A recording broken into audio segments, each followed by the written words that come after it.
Michael, merci de me recevoir aujourd'hui dans les locaux. Je vais te laisser citer le nom de cette belle société. Et dans un premier temps, on va rentrer dans le vif du sujet. Je vais te demander de te présenter. Oui, bien sûr. Bienvenue chez Getinge, groupe suédois. Et là, on est basé à Vendôme, sur le site de Getinge, anciennement La Calène. Voilà. Ok. Donc moi, je suis directeur du site de Vendôme. Et je suis arrivé ici il y a maintenant 6 ans. Voilà, donc j'ai un parcours académique plutôt diplôme d'ingénieur, école de commerce. Et puis après, j'ai fait plus de 20 ans de ma carrière dans l'automobile et j'ai rejoint le monde de la pharma il y a maintenant 6 ans. Et voilà. Ok. Une expérience un peu intéressante en amont que tu veux nous évoquer, s'il y en a une. Ouais, plein d'expériences intéressantes en amont. Moi, j'ai beaucoup été dans le monde de l'auto. J'ai surtout travaillé pour quelques années chez Alpine sur le projet de redémarrage de cette petite berlinette. Française. Voilà, française, voilà, française, fait à Dieppe. Donc voilà, c'était un de mes bébés, sa petite voiture en tout cas. Donc Ok. une expérience super intéressante. Ok. Getinge aujourd'hui, c'est combien de salariés sur le site de Vendôme? Nous, sur le site de Vendôme, aujourd'hui, on est 280 salariés Ok. avec deux activités, une activité pharma et une activité plutôt nucléaire. Ok, parfait. Alors, comme tu le sais, on se rend compte parce qu'on fait un interview de leaders inspirants et Voilà. on s'est rencontrés dans le cadre du coaching et j'ai trouvé très inspirant et j'avais l'envie de t'interviewer parce qu'on essaye de trouver les recettes des gagnants, des personnes qu'on rencontre. Et voilà, donc tu as bien voulu jouer le jeu de te prêter aux petites questions et on va commencer aujourd'hui. Quelles sont pour toi les qualités essentielles d'un dirigeant ou d'un entrepreneur? Je pense que moi, ma philosophie, c'est que notre premier objectif, c'est de ne servir à rien. Ok. C'est-à-dire que ça, on me l'a pas fait encore. Ça, on J'adore. ne l'a pas fait encore. Donc, servir à rien, ça veut dire finalement arriver à faire grandir l'ensemble des équipes pour que les équipes soient de plus en plus autonomes. Ok. Et finalement, plus les équipes sont autonomes, plus on peut prendre du temps pour préparer l'avenir, plus on peut prendre du temps pour anticiper. Donc, Ok. je pense que la meilleure, on doit servir à rien en fait. On doit être capable de passer la main. Voilà, Ok. on doit faire grandir les gens. Et pour servir à rien, il faut quoi comme qualité alors? Si je vais un peu plus loin. Ouais, il faut déjà créer une équipe, ce qui est la partie la plus importante, mais surtout il faut être capable de déléguer, de responsabiliser, et surtout, je pense que le vrai boulot du manager, c'est être capable de créer un cadre qui soit un cadre sécurisant pour que les gens puissent prendre des décisions. Et lorsque l'équipe peut prendre des décisions, et finalement l'équipe grandit, l'équipe apprend, et l'équipe devient de plus en plus autonome et gagne en maturité. Mais je pense que l'important c'est le cadre. Ok. C'est le cadre. Tu peux nous détailler un peu ce que ça peut représenter un cadre sécurisant? J'aime bien le concept. J'ai une petite idée, mais j'aimerais bien connaître la tienne. En fait. Bien sûr, un cadre sécurisant, c'est être déjà très clair sur les rôles et les responsabilités de chacun. Et puis, moi ce que j'aime bien par exemple, c'est lorsque les gens ont des décisions à prendre, des décisions à présenter, c'est que tout le monde vienne avec leur proposition de décision. Et ça change déjà tout, parce que les gens sont obligés de se plonger dans leurs décisions, dans les conséquences de leurs décisions. Et ensuite, ces décisions sont travaillées ou sont débattues. Donc c'est ça au début, c'est de dire finalement, moi je ne suis pas là pour prendre des décisions, vous êtes là pour me proposer des décisions, et ensuite on parle de ces décisions-là, et on décide de les prendre ensemble. Puis au bout d'un moment, ça avance, et puis les gens prennent de plus en plus de décisions, et ça devient de plus en plus mature. Donc ce cadre-là, c'est vraiment cet environnement où on essaie d'y aller collectivement, mais on essaie surtout presque d'obliger au début les gens à finalement d'aller vers cette autonomie-là en fait. Ok. Est-ce que ça passe par quelque chose qu'on travaille nous en coaching qui s'appelle la zone de confort et d'inconfort? C'est-à-dire que tu les pousses un peu à aller dans une zone d'inconfort? Ouais, je les pousse à aller dans une zone d'inconfort. Ouais. Qu'on appelle nous la zone de progression en réalité. Exactement. Ok. Exactement, et je pense que c'est ça qu'on doit faire en fait. Ok. Et non, c'est ça. Et après, ça dépend effectivement. On a des fois des zones d'inconfort, on a des manières d'être chez ces zones d'inconfort qui sont différentes. Mhm. On peut être un peu plus dur des fois avec certaines personnes, un peu plus encourageant, mais c'est dans ces zones-là finalement qu'on arrive à progresser. Ok. Et est-ce que cette partie, j'en profite, du coup, je change mon ordre d'idée parce que c'est intéressant. Vas-y. Est-ce qu'aujourd'hui, cette zone d'inconfort, elle peut arriver sur des erreurs, sur des petites bêtises? Alors vous êtes dans l'industrie, Ouais. je sais que les bêtises aujourd'hui dans l'industrie, c'est pas bienvenu parce que ça coûte très cher. Ouais. Comment tu abordes ce sujet? Puisque tu autorises les gens du coup à proposer des choses. J'ai bien entendu qu'il y avait quand même un cadre. Ouais. Mais ça veut dire qu'on autorise l'erreur aussi malgré tout? Alors évidemment on autorise l'erreur, mais on n'autorise pas deux fois la même erreur. Ok. Voilà. Je sais pas c'est clair. Si, c'est clair, c'est clair, c'est clair. C'est clair, non, mais ça veut dire qu'aujourd'hui, le cadre de progression permet à l'individu de se dire, voilà, je pousse des choses, j'ai le droit de me tromper, par contre, il faut que je corrige, et en tout cas, je ne reproduis pas l'erreur, quoi. On est d'accord. Exactement. Et c'est c'est une différence de philosophie entre un peu l'Europe et l'Asie lorsqu'on a un objectif. En Europe, on est très, j'ai mon objectif, j'ai mon chemin, et j'ai pas à sortir de mon chemin. Ouais. Et dans la culture asiatique, on est plutôt sur un lac, on a l'objectif et on a le droit de tourner en fonction du vent, etc. Et je pense que finalement, de donner cette autonomie-là aux équipes, c'est aussi le fait de sortir des sentiers battus. Et donc, on doit donner cette autonomie-là pour que les gens puissent aussi sortir de la règle, entre guillemets. Et finalement, c'est souvent en sortant de ce qu'on connaît qu'on arrive à faire progresser le système. Ok. Et ça, c'est quelque chose que tu pratiques chez toi, du coup, là. Ouais. Ok. Ouais. Et tu sens que ça a un impact, du coup, sur l'engagement peut-être des collaborateurs? Je pense que ça a vraiment un impact sur l'engagement des collaborateurs, Ouais. clairement. Bon, c'est cool. Dans ta carrière, est-ce que tu as eu des événements qui t'ont marqué, en fait? Des choses que tu voudrais nous évoquer, un point Moi, j'ai un leader qui m'a marqué. Ouais, c'était ma question d'après. C'était la question d'après, mais je pense. Mais elle me va en même temps. Je pense à lui parce que je suis resté avec lui. On a travaillé ensemble une dizaine d'années. Je sais pas si je peux donner son nom, mais il s'appelait Jean-Jacques Villaseca. Il s'appelle Jean-Jacques Villaseca. C'est un peu lui qui m'a formé lorsque j'ai intégré Renault pendant plus de 10 ans. Et Jean-Jacques, c'est vraiment le leader par excellence. C'était dans des équipes projet, donc beaucoup de pression. L'équipe en très très forte contrainte temporelle, contrainte de pression avec des fournisseurs en interne, etc. Et Jean-Jacques, il avait cette capacité à créer toujours de l'humour dans les situations les plus compliquées. Et on avait pourtant des équipes qui étaient extrêmement sous pression, mais finalement une sérénité et une joie dans cette équipe que j'ai rarement retrouvé après. Lui aussi posait un cadre, et c'est vraiment ça, je pense qu'il arrive à poser un cadre très sécurisant, à être très transparent aussi dans les échanges, dans les feedbacks, avec la volonté de toujours transmettre finalement ce que lui avait appris, transmettre ses expériences pour faire grandir cette équipe-là, mais avec il arrive à créer à la fois il a vraiment créé une légèreté dans des moments très très très très complexes en fait. Et ça t'a apporté quoi, toi, du coup? Moi, c'est aussi ce que j'essaie de faire aujourd'hui en fait. Ouais. Il faut essayer un peu de représenter ce que faisait Jean-Jacques. Il m'a dit un truc qui est très juste et j'ai jamais quitté la phrase. Il m'a dit dans un projet, la question c'est pas de savoir si tu vas le réussir ou pas. La seule question que tu dois te poser, c'est est-ce que tu es capable d'accepter le niveau de douleur pour réussir. Et je trouve que c'est assez vrai, en tout cas dans les choix qu'on peut prendre. Ça c'est juste. Donc il m'a ouais, Jean-Jacques. Donc ça veut dire que lui, avec cette légèreté, cette zone d'humour, il permettait aux équipes d'aller sur un niveau de douleur un peu supérieur, peut-être, parfois. Oui, parce qu'on était en équipe. Ouais, complètement. On était complètement en équipe. Donc on avait toujours le soutien des uns des autres, puis le soutien absolu de Jean-Jacques. Ouais. Alors, je fais beaucoup de relations avec le sport de haut niveau et l'entrepreneuriat. Ouais. Je sais que tu es sportif aussi, Ouais. de haut niveau. Et ça te parle, j'imagine, du coup. Forcément, ça, dans tes valeurs, j'imagine que c'est important, ça. Moi, je fais beaucoup de hockey sur glace dans des postes de gardien, mais c'est un peu ça le gardien hockey sur glace en fait. On est un peu là pour aider l'équipe, et en même temps, on n'est pas vraiment dans l'équipe. On fait le match un peu tout seul, on a nos propres performances. Mais on est à la fois une partie très importante de l'équipe, et en même temps, on est un peu pas vraiment dans l'équipe.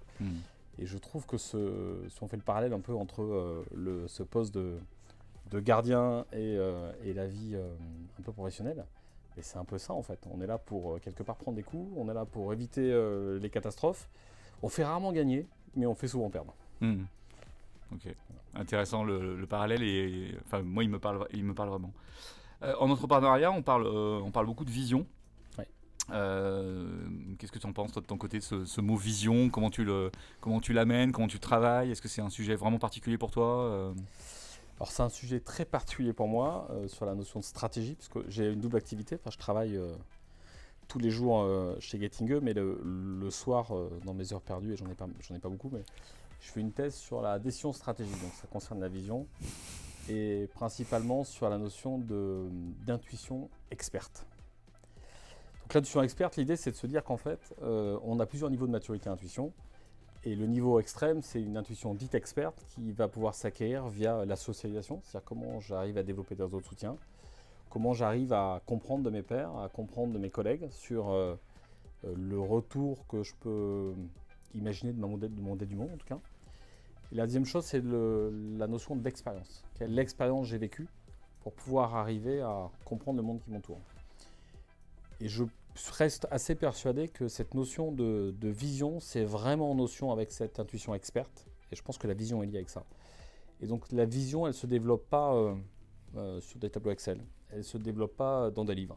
Elle ne se développe pas dans les cours de stratégie ou autre. Ça, c'est des outils. Mais je pense vraiment qu'elle se développe dans la relation avec les autres, la relation à son environnement, à ses collègues, à ses clients, à ses fournisseurs. Donc je crois beaucoup à cette notion d'intuition experte et je suis pas sûr que le développement d'une vision soit très... je suis pas sûr qu'il y ait de recettes très pragmatiques à suivre pour développer une vision. Je pense que c'est plutôt la connexion à l'environnement qui permet de développer. Comment tu l'as fait toi aujourd'hui au sein de Getting C'est quelque chose que tu travailles, même si je comprends qu'elle est intuitive et qu'elle bouge. Ouais. Est-ce qu'à un moment donné quand même il y a un point d'arrêt ou Il y a un cap en tout cas. Ouais. Ouais, en tout Et cas, il est défini à quel moment, s'il y a un moment précis, sur quelle durée, sur Ouais. de quelle manière?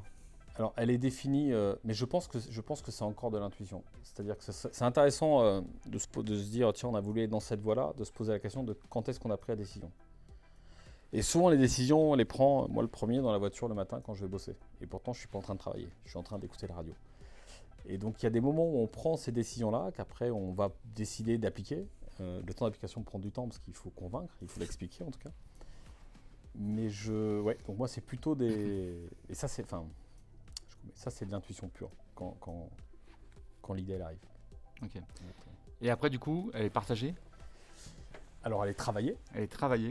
Alors, ça veut dire quoi, elle est travaillée, du coup? Elle est travaillée, ça veut dire que cette intuition-là, qui est finalement une idée à l'origine, il faut quand même à un moment la confronter avec des données pour voir si c'est complètement farfelu ou pas.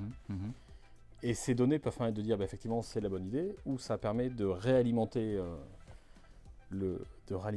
comment dire, cette idée première et éventuellement de modifier cette idée première. Donc elle est en tout cas travaillée. Puis après, on est dans un groupe industriel, donc quand on prend une décision, il faut aussi que la décision elle soit construite, en tout cas. D'accord. Il faut qu'elle soit construite. Donc tu as une intuition qui vient de l'ensemble des relations que tu as et de ton expérience, toi, et du ressenti du marché, hein, si je résume. Ouais. Tu l'éprouves face à un contexte un peu plus factuel. Exactement. Et tu vois si elle se met en place. Exactement. Okay. Et ensuite, comment tu... alors, j'aime pas bien le mot, mais comment tu la vends à tes équipes après? Comment tu la transmets? Est-ce que tu as une recette pour ça? On fait souvent des groupes de travail, des équipes, des ateliers plutôt participatifs. On essaie de faire pour essayer d'échanger nos idées. En général, quand même, quand on fait ça, moi je prépare des ateliers, mais souvent l'idée, je sais après où elle est, c'est-à-dire que les ateliers sont quand même faits pour qu'à la fin on arrive quand même tous à converger en tout cas. Voilà. C'est des fois un peu différent, l'idée première, mais on reste toujours à peu près dans la même étape. Et après, il y a aussi un gros travail qui est un travail informel d'échange, où on peut être amené à partager notre vision avec les autres, partager nos idées. Et il y a un peu de lobbying en fait, aussi. Il y a aussi beaucoup de lobbying. Okay. La meilleure idée, c'est quand la personne en face pense que c'est elle qui a eu l'idée. Ouais. Là, ça devient magique. Ne pas être propriétaire de l'idée, ne pas être propriétaire de la vision, c'est la meilleure manière pour que sa vision s'applique. Ouais. Donc ça veut dire que les groupes de travail, ils ont déjà des notions de... Ils s'imprègnent déjà des éléments et ils la font vivre quoi, quelque part. Ouais, en général, avant de lancer ces groupes de travail, il y a déjà un certain nombre de discussions à la machine à café en off avant. Ouais, donc tu mets vraiment l'humain au cœur de tout ça pour que ça puisse avancer, quoi. Et le point fort, c'est quoi? C'est qu'à partir du moment... c'est quoi? C'est des chefs de service? Qui est-ce qui participe à ce type de... C'est plutôt mes directeurs. Plutôt des directeurs? Ouais, okay. mon codir. Okay. Donc c'est ton codir. Ouais. Et à partir de là, c'est plus facile peut-être pour eux de... Ah ben, ça devient extrêmement facile pour eux. Et finalement, après, c'est vraiment eux qui tirent tous ces sujets-là. En fait, on les tire ensemble. Et c'est eux qui les descendent dans les équipes. Mais surtout, ça fait sens. C'est-à-dire que quand l'idée vient finalement... quand l'idée... est comprise par les gens et quand cette idée-là, elle a aussi été développée par une équipe, le sens est dans cette idée-là. Donc c'est facile de défendre une idée quand le sens est là. Okay. Alors, tu parles de sens. Est-ce qu'aujourd'hui, je vois qu'il y a des jolis dessins là-bas, je les montrerai tout à l'heure. Est-ce que vous travaillez avec une notion de valeur? Est-ce qu'il y a des choses qui sont affirmées au sein de tes équipes, au sein de la société? Comment vous fonctionnez sur ce parti? Oui, on a nos valeurs, les valeurs du groupe, qui sont les valeurs Getting, donc avoir un esprit un peu précurseur, être team player, donc c'est plutôt les valeurs qu'on essaie de développer. Ça, c'est plutôt les valeurs groupe. Et après, ce qu'on essaie de développer en interne, on est plutôt sur des notions de prise de décision. C'est-à-dire comment est-ce qu'on arrive à remettre la décision dans les équipes. Donc c'est du chemin long en tout cas. et comment est-ce qu'on arrive aussi à redescendre l'autonomie. C'est exactement ce qu'on parlait au début sur la notion de cadre en fait. Comment on arrive à redescendre cette autonomie au sein des équipes. Donc c'est vraiment ce qu'on essaie de... Alors, est-ce que tu peux développer cette notion de redescendre la décision? C'est quoi exactement? Comment ça se matérialise en fait? Ouais, redescendre la décision, c'est un exemple très bête. Quand je suis arrivé, souvent on arrivait, on me disait tiens Mickaël, il y a ça comme problème, et puis on se retrouve avec le dossier, on se dit merde, qu'est-ce que je vais en faire? J'ai dit que moi je ne servais à rien. C'est ça, je ne sais rien. Mais finalement c'est ça, c'est dire mais vous avez le droit de faire, et vous qu'est-ce que vous feriez en fait. Ok. Et en faisant ça, mais finalement, les gens font de plus en plus et se permettent de faire de plus en plus. Et je prends un exemple tout bête, mais j'ai un exemple qui m'a marqué ici sur une ligne d'assemblage où ce sont les opérateurs qui ont décidé de modifier la ligne pour des raisons d'ergonomie, de pratique, etc.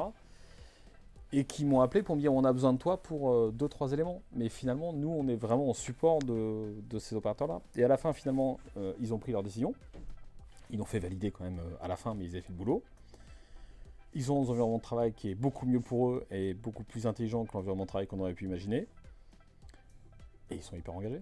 Donc ça, c'est un exemple concret de choses qu'on essaie de développer ici en fait. Ouais, donc la liberté de prise de décision, elle crée l'autonomie justement. Elle crée complètement l'autonomie. Ouais, okay. Et l'attachement. Et l'attachement. Et l'engagement du coup. Et l'engagement, exactement. Et le sens. Et le sens. Ouais, c'est assez vertueux quoi. C'est assez vertueux. Ok, super. Alors nous on aime bien parler de l'aspect sportif et de la préparation mentale. Bon ça va te parler parce que tu es sportif toi-même. Comment tu vois la préparation mentale dans l'entreprise toi? C'est quelque chose qui est un peu novateur, ça existe pas partout. Ton avis sur ce sujet, ça m'intéresse. Alors nous on ne descend pas beaucoup d'entreprises. Ouais. Moi par contre j'ai été accompagné de coach. Ouais. Donc lorsque j'ai pris ce poste, donc j'ai Valérie ma coach qui m'a accompagné pendant un moment et je sais que c'est un point fort, donc je sais que je suis capable de l'appeler. J'ai fait une formation en programmation neurolinguistique avant pour essayer justement de comprendre comment on fonctionne au niveau des émotions, des sentiments, etc. Donc je pratique une forme d'auto-hypnose qui est un peu la partie PNL pour essayer justement de gérer ses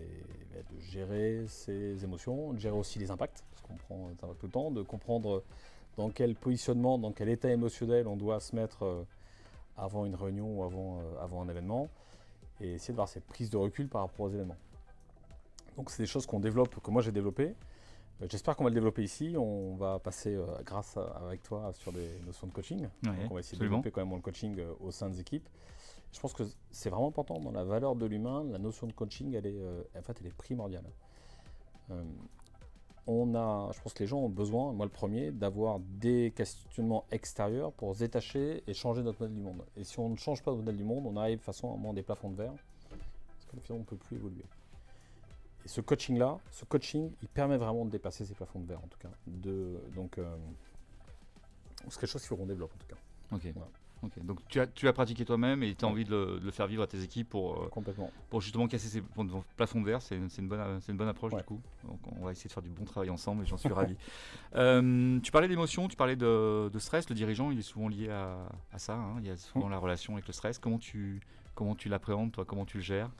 J'ai un problème avec le stress que je ne sens pas le stress. D'accord. Donc tu ne le sens pas arriver? Je ne sens pas arriver. Donc j'ai souvent une montre connectée toi qui as fait de la PNL, alors que je le sens pas. Tu le sens pas? J'ai souvent ma montre connectée qui me dit t'en es pas de stress intense. Je me dis non mais tout va bien.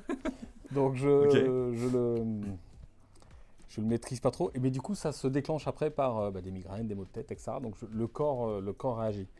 Donc j'essaie de beaucoup plus écouter le corps. Donc ça c'est là, mais je suis pas très bon.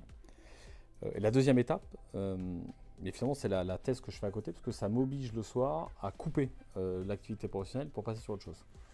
Et couper cette activité-là, ça me donne un temps de repos, j'allais dire, sur tout ce qui se passe la journée au boulot, pour avoir un vrai sas avant de repartir le lendemain. Donc aujourd'hui, j'arrive à couper cette notion de stress avec le travail académique que je fais à côté. Mmh. Mais sinon, je le gère, j'essaie de gérer au mieux, mais je le ressens pas bien. Et quand tu le ressens, alors c'est intéressant, j'ai encore un point tout à l'heure, mais c'est intéressant, mais quand tu le ressens, par exemple, juste avant une réunion ou quelque chose, est-ce que tu as une petite habitude ou j'ai des ancrages, développé quelques ancrages avec la PNL pour être plus calme, pour souffler. Voilà. Ça marche pas toujours, mais en général, ça arrive à marcher. D'accord, mais ça te permet d'avoir une action pour être en bonne attitude sur une réunion avec une bonne... C'est intéressant ce que tu disais sur le stress, parce qu'en fait, généralement, l'émotion et le stress, il arrive, c'est le corps, on le reçoit avant. Et toi, tu as sans doute une capacité à le gérer de façon très forte. Et tu arrives quand tu es vraiment en limite, tu es vraiment C'est dans ça. le rupteur. Quoi. Ouais, Mais exactement. c'est quand même le corps. C'est intéressant de se dire à un moment donné comment je peux percevoir ça en amont avant d'arriver justement avant que la montre clignote dans tous les sens. Exactement. Et par contre, effectivement, dans la gestion du stress, on se rend compte que couper, c'est intéressant d'avoir des activités. Ouais, tu fais du sport et puis tu as ce projet-là qui t'embarque, c'est quand même important. Quoi. Ouais, il faut laisser le cerveau se reposer. Ouais, c'est cool. C'est ce qui est important. Et alors, on parle de solitude du dirigeant. On va aller dans les points. Est-ce que c'est quelque chose que tu vis? Ouais. Ouais. je vois que tu valides. Comment ça se traduit chez toi du coup ça? Non, bon, on se sent souvent seul dans les. Alors, j'ai la chance d'avoir un codir aujourd'hui qui fonctionne très bien et qui est vraiment support. Donc, j'ai vraiment ce support-là. Mais il n'empêche que souvent on est seul. Ouais. Voilà. Et cette solitude. Alors, comment je la vis? En fait, c'est l'avantage. Moi, je parle souvent à ma femme le soir. On discute souvent et souvent ces questionnements permettent de se sentir un peu moins seul en tout cas de voir les choses un peu différemment.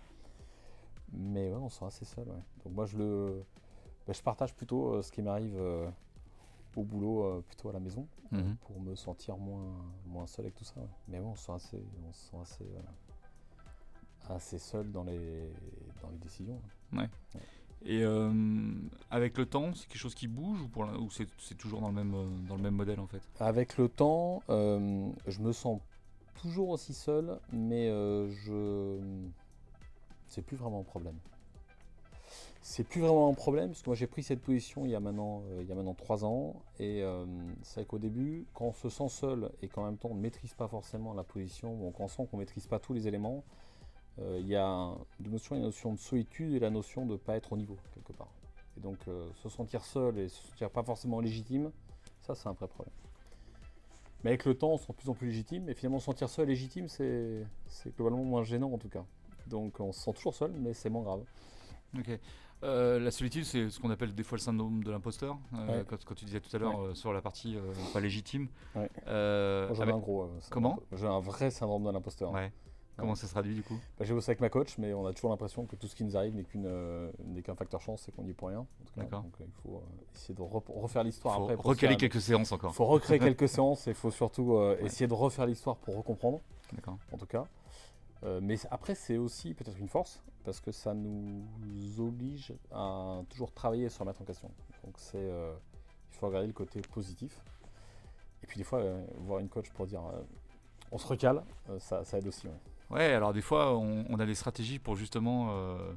On trouve des stratégies avec des mauvaises habitudes volontairement pour se Exactement. remettre en cause. Des fois, c'est bon et des fois, ça limite, ça met un plafond de verre C'est et ça. qu'on peut casser. Donc, Exactement. c'est intéressant. Depuis toutes ces années, est-ce que tu as développé justement ce que j'appelle moi des habitudes gagnantes? Est-ce que tu as des.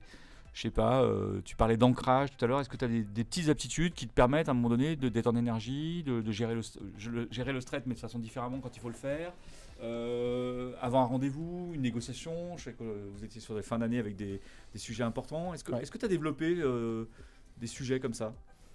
Moi, je me sens plus à l'aise quand il y a des situations de conflit, Ouais. Naturellement. D'accord. Donc, T'es plus fort dans dans ces- le disque, je suis un vrai rouge, voilà. Donc, Tu passes en mode guerrier. je passe mode guerrier et finalement, c'est un peu mon mode de fonctionnement. Mais par contre, ça marche pas dans la vie de tous les jours. C'est-à-dire que ce mode, qui est finalement notre mode dans lequel on est le plus à l'aise, on peut pas le faire en tant que manager parce que là, on met tout le système complètement en danger. Donc le coaching m'a aidé à essayer de sortir de ce mode rouge un peu permanent. Donc je sais pas si j'ai développé des attitudes gagnantes, mais en tout cas, j'essaie d'être dans ce mode-là le moins souvent. Ce qui est, et je me dis que quand je suis dans ce mode-là, c'est globalement qu'il y a eu un échec avant.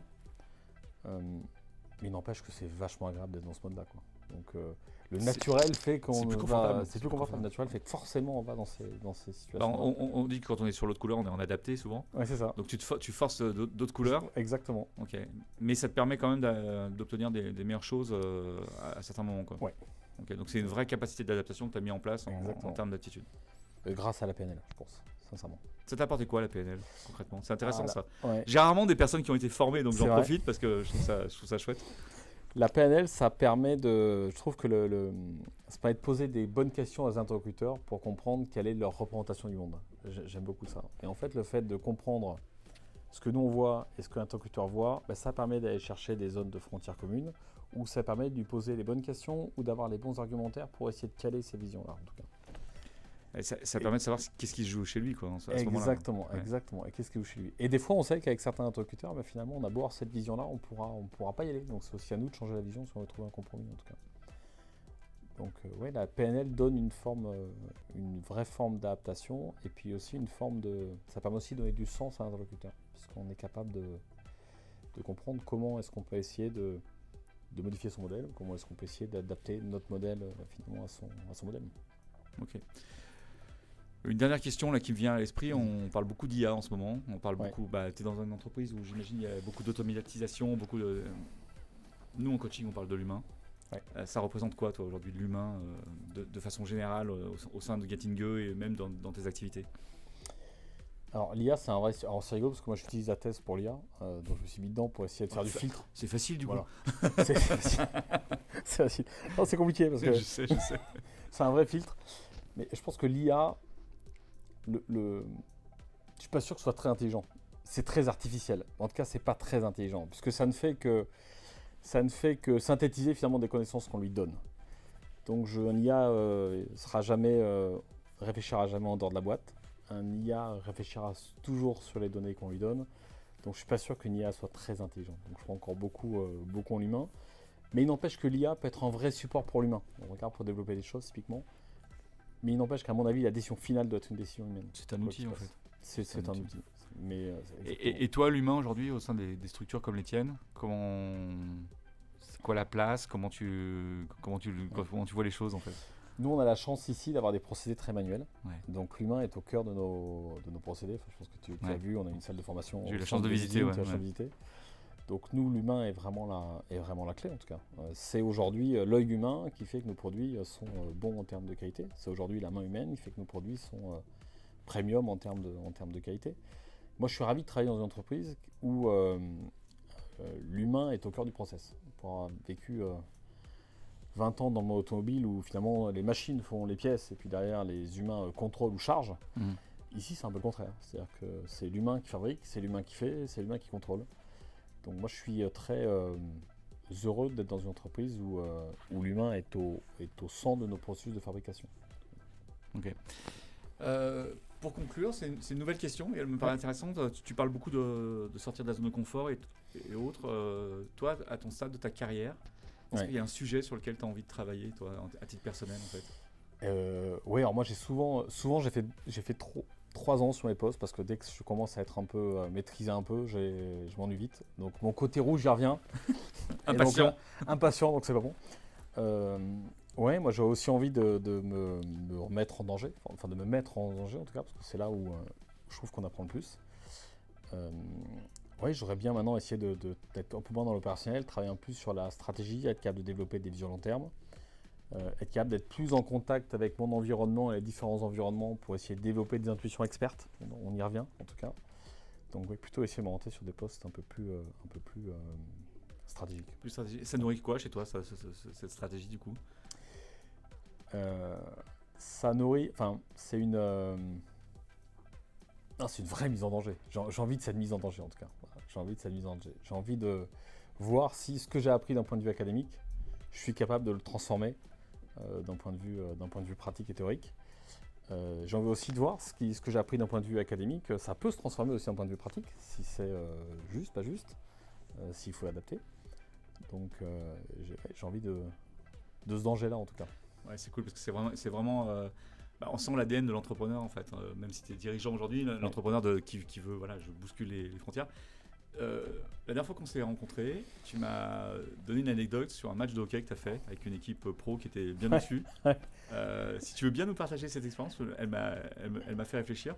Il y avait une personne sur laquelle tu voulais pas prendre de but, je me rappelle, en tant que gardien. Si tu veux juste échanger ce point, parce que je trouve ça intéressant. On montait en N3, donc première année en N3, et on se retrouve contre une équipe qui était descendue, mais même équipe que l'an dernier. Donc on a pris, je pense, une des plus grosses claques de vie de hockeyeur. Je suis désolé de te faire remémorer ça, mais c'est l'expérience qui m'intéresse. Ouais, je me sens très bien. Et on a un petit joueur en face que j'avais dans le viseur depuis le début, et lui, mais lui, il ne mettra pas un but. Donc j'avais que lui. J'ai pris plein de buts ailleurs. Mais lui, il met pas un but. Et à 10 secondes de la fin du match, il part en 1 contre 1, j'arrête le palais de la mitaine et il part à son banc, je le suis, je lui tape sur l'épaule et je lui mets le palais devant les patins. Parce que lui, je l'avais depuis le début. Toi, t'en as pas mis. Ouais, toi, t'en as pas mis. Et je me souviens de cette image où je vois le banc adverse qui met tous la jambe sur la balustrade, prête à sortir. Je me retourne et je vois mon banc qui regarde un peu ailleurs, partout, mais surtout pas ce qui se passait dessus. Donc je me suis senti extrêmement seul. Et La solitude du dirigeant et du gardien. Et je suis que l'arbitre est venu me voir en me disant « Je serai toi, j'irai à ton but ». Et j'ai retraversé la patinoire en regardant mes patins. Et ouais, ça apprend l'humilité en tout cas. Alors moi, ce qui m'intéresse, c'est que tu avais quand même des joueurs de haut niveau et il y en a un, tu as décidé que lui ne marquerait pas et qui arrive. Nous, on parle beaucoup du focus dans l'entreprise. Est-ce que c'est quelque chose que tu pratiques toi dans tes activités, dans ta stratégie, dans ton mode de fonctionnement? Ouais, en tout cas, on essaie d'avoir un sujet qui est le sujet. Clairement. Il y a souvent un sujet qui est le sujet sur lequel on ne veut pas lâcher. Nous, c'est typiquement le RSE chez nous. Donc, c'est le sujet qu'on a mis en focus. Et donc, on en parle tout le temps. On revient en permanence dessus. Et tout doit être lié finalement à ce sujet-là. Donc, le focus, c'est important. Mais il faut qu'il y ait qu'un point de focus, sinon on se perd. Il faut qu'il y ait qu'un seul point de focus, ouais, sinon on se perd. On est d'accord. Alors, la dernière phrase, c'est lié à un programme qu'on a lancé qui s'appelle, et je voudrais juste que je ne te l'ai pas expliqué, mais tu vas pouvoir m'énoncer. On a un programme qui s'appelle Pas de plan B. Je vois que ça te fait sourire. Et ça t'exprime quoi, toi, cette expression pas de plan B? Il faut pas de plan B. D'accord. Et pour quelle raison il faut pas de plan B alors? Il faut pas de plan B parce que ça oblige à s'engager complètement dans le plan A en tout cas. Ok. Pas de plan B. Bon, c'est une bonne réponse en tout cas. C'est effectivement quelque chose qu'on développe en se disant beaucoup de personnes, et notamment les gens qui se lancent dans l'entrepreneuriat, parce qu'on a pas mal de personnes qui nous écoutent qui se lancent dans l'entrepreneuriat, qui lancent un projet, qui disent mais si jamais ça marche pas, j'ai Pôle emploi, et si jamais ça marche pas, je cherche quelque chose. Et la plupart du temps, quand on rencontre ces personnes, ça fonctionne pas parce qu'en fait ils sont pas concentrés là-dessus. Et ne pas avoir de plan B, ça ne veut pas dire parfois modifier sa stratégie. Mais par contre, on a un objectif et on est en adaptation. Exactement. Ce que tu mets toi avec l'intuition. Exactement. Et ne pas oublier qu'une stratégie, on est sur un lac. Ouais. Et j'aime beaucoup cette image-là. Donc sur ce lac-là, on peut tirer des bords autant qu'on veut. On peut faire 10 fois le tour du drapeau avant d'attraper si on veut. C'est pas très grave. L'important, c'est de l'attraper à la fin, mais on ne change pas le drapeau. Bah, super. Ouais. Merci. Je ne sais pas si tu as un dernier petit mot. Non, merci. En tout cas, merci d'être venu nous voir chez Getting Go. Avec plaisir. On est toujours bien accueillis. Et puis, on va collaborer ensemble et ça, c'est chouette. Et je te souhaite rapidement d'aller sur des stratégies innovantes et on va voir, ça serait percutantes. bien. Ça serait chouette. Bien. Merci beaucoup. Merci à toi. Merci.